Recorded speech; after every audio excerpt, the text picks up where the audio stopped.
The fallacy of suffering. There is a very common theme on the discussion of morals, where the basis of moral is presented as the minimization of suffering or pain or other similar aspect. I have found this to be a wrong interpretation of morals. It is a simplification of the concept, not allowing for morals to be formulated upon other values other than pain. It leads to inconsistencies, where if an entity has all the capabilities that you would consider sentient, but lacks the ability to experience pain, you are suddenly free of any moral towards that entity, even though you both can mutually reflect a great number of other aspects. It would allow, for example, for the most atrocious things to be performed on comatose patients, since they don't experience pain, or to anesthetize a patient and suddenly not be bound by any moral. Usually the concept is brought up towards animals. Why is it okay to kill an animal, but not to make it suffer? Surely killing is a worse evil than inflicting pain. If you are concerned only on minimizing pain, that would pose a problem. It will often lead you to start pondering if that animal feels pain, or if the animal feels the pain in a way that is lesser than human pain, or none at all.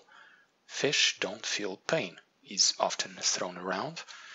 These explanations always left me deeply unsatisfied, especially when following the conclusions to where they led. This is why I find reflection is a much more realistic concept. You avoid making an animal suffer because you can see part of your sentience in it, and the animal is not intent on making yourself suffer. This distinction between suffering and reflection neatly explains why we feel so bad about mistreating a pet or a cute animal and not other animals. Cuteness is just a measure of increased reflection, so the moral scope of that entity is just more inclusive. Once you acknowledge that morals are just an inevitable evolution of beings into sentient beings, you can stop evaluating the world through the lens of a fairy tale.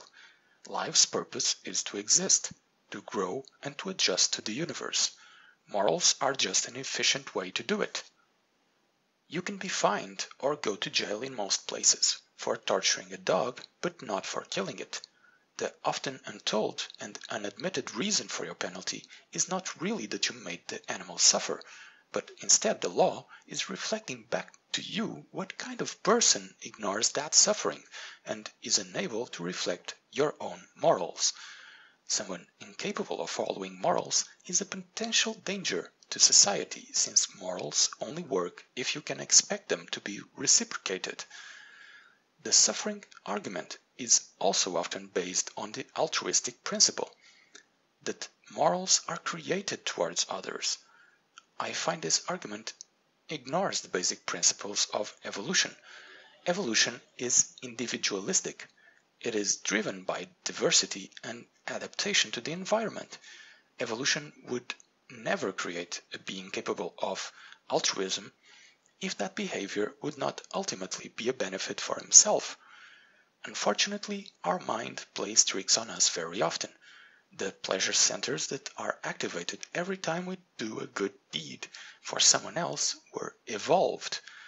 Humans did not create that mechanism out of our pure intellect.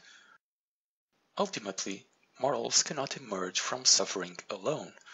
Avoiding suffering is not the reason a moral is created. In fact, many morals that are considered altruistic can lead to increases in suffering. If suffering was the core basis of morals, then a dog would display a moral code. In fact, any being that reacts in a complex way to nefarious sensory inputs would develop morals. And that is just not the observable case. This is a clear indication that avoiding suffering is just a nice side effect of morals, but it is not its origin. A moral is inherently selfish. You are only helping others to the extent that it helps you in some way. As strange as it may seem, sacrifice, Even the ultimate sacrifice of offering your own life for someone else, like a fireman going into a blazing building, is selfish.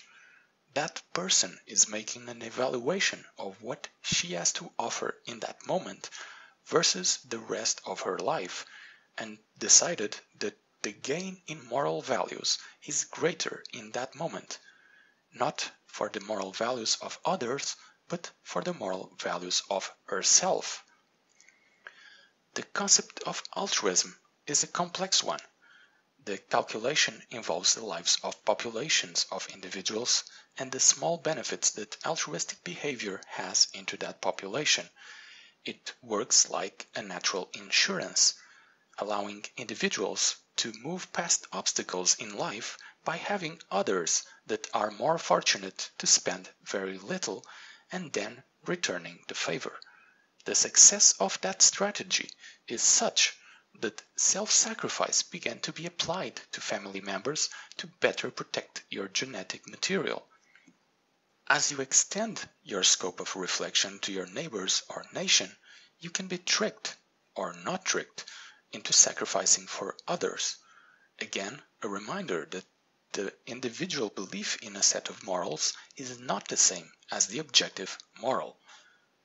In the framework I propose, suffering is just one of the values that the moral function evaluates.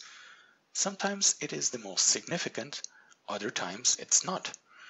Defining morals as the minimization of suffering is simplistic and often leads to inconsistent outcomes.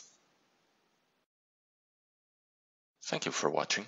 Please comment below, and if you like my videos, and subscribe.